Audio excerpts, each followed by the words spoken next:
Well, while we talk so often about the Brics summit and the Russian President Vladimir Putin and the International Criminal Court, the summit itself is vitally important for a whole host of other reasons. Brics countries are due to make a decision about whether to admit other countries to Brics, also plans to examine whether it would be possible to start a process for several countries to move away from using the US dollar as a reserve currency, a process often simplified and known as de-dollarization. Professor Karen Costa-Vazquez is a professor at the O.P. Jindal Global University, studies Brics. Professor, good afternoon to you, and thank you for your time. Everyone talks about the summit considering whether it will allow other countries to join Brics. We know other countries want to join. Is that going to happen? Do you think it will happen at this summit, where Brics could be enlarged? Thank you, Stephen, for having me again on the show.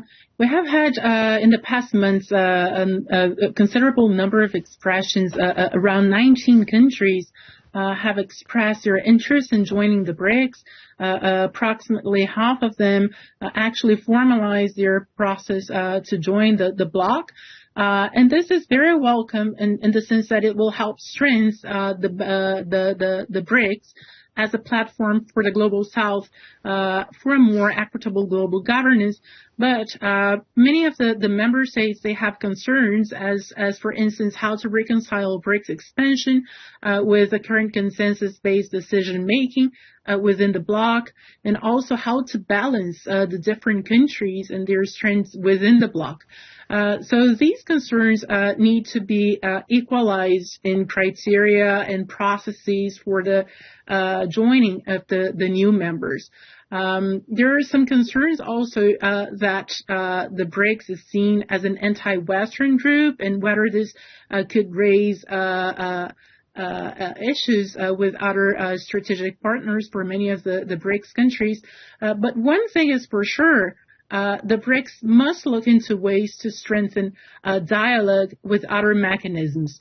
And some of them, like the African Continental Free Trade Agreement in Africa, CELAC in Latin America, ASEAN in Asia, but also the United Nations and the G20, and especially considering that over the next 3 years, India, Brazil, and South Africa will be hosting the G20.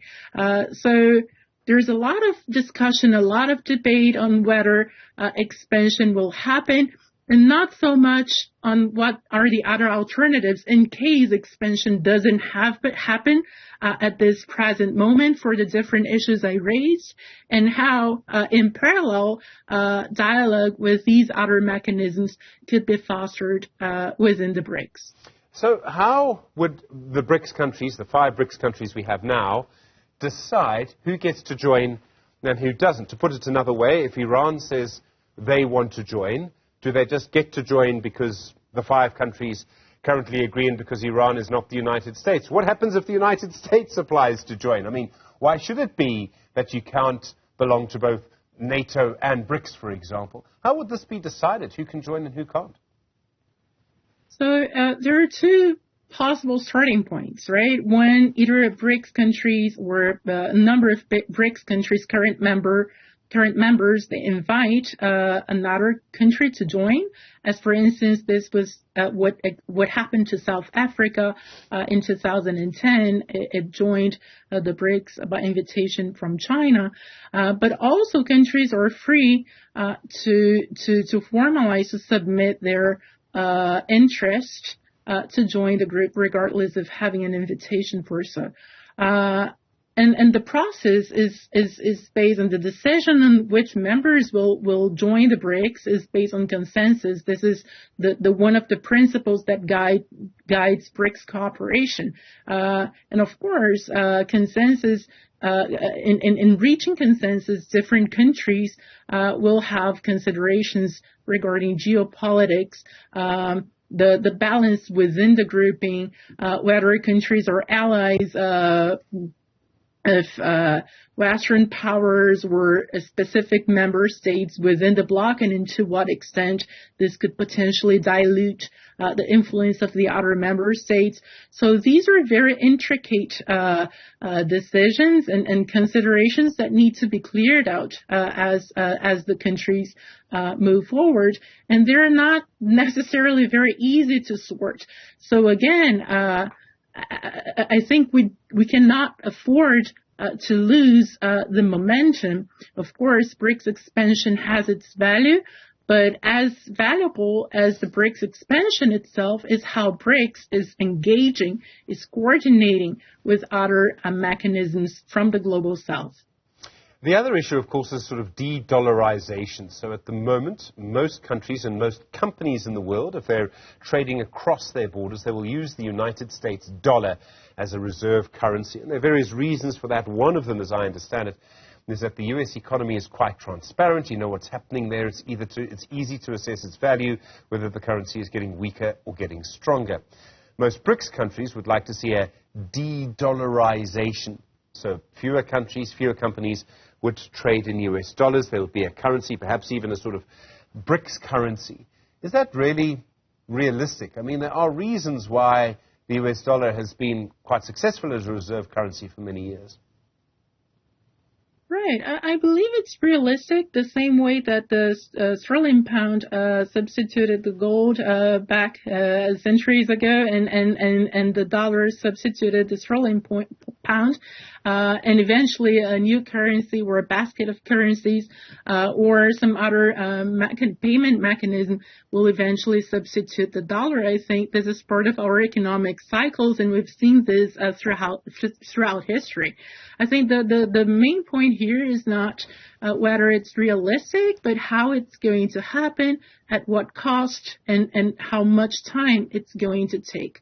From a BRICS perspective, and just to remember that BRICS are not the only countries who have been pushing this agenda forward. We have exchange agreements between India and other countries in ASEAN. We have other countries in Latin America within Mercosur, ALADI, who already have payment systems in local currencies, for instance, precisely to reduce the influence of the U.S. dollar in trade flows and boost trade and diversify trade investments, and also reduce their exposure to currency exchange volatility. But within the BRICS realm, this proposal has been put forward initially in 2015, and negotiations have are being conducted since then with more or less intensity. And for obvious reasons, this issue picked up this year. It started last year with the war, and mainly this year. And I think it's very much in the radar of the country. So the leaders, they have already agreed to create a payment system in local currencies, and now building the related financial infrastructure should be the most important project going forward in this realm of financial cooperation. There's so many elements around all of this. One of the main things, though, is that the BRICS countries, the 5 of them now, still need to generally agree on things for this to work. Could Russia's war in Ukraine be something on which they don't necessarily agree on? I mean, we voted and often not voted at the United Nations. Brazil's, had votes in one direction, and then, if I remember, in another direction. The president's also changed, to be fair. India's also voted in particular ways. China, of course, we know, supports Russia, sort of. Could Russia's war in Ukraine be something that BRICS countries don't really agree on, and could that make the BRICS summit quite difficult? The war in Ukraine, for sure. This has been making the life of people in the world, around the world, not only the BRICS countries, very difficult over the past years.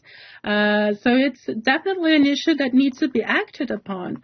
And a solution for the war, if negotiated, mediated through the BRICS, or even how the Brics countries might deal with some of the impacts of the war, for example, in food supply chains, prices of commodities, energy, and so on and so forth, and the lives of people in general needs to have a quick response.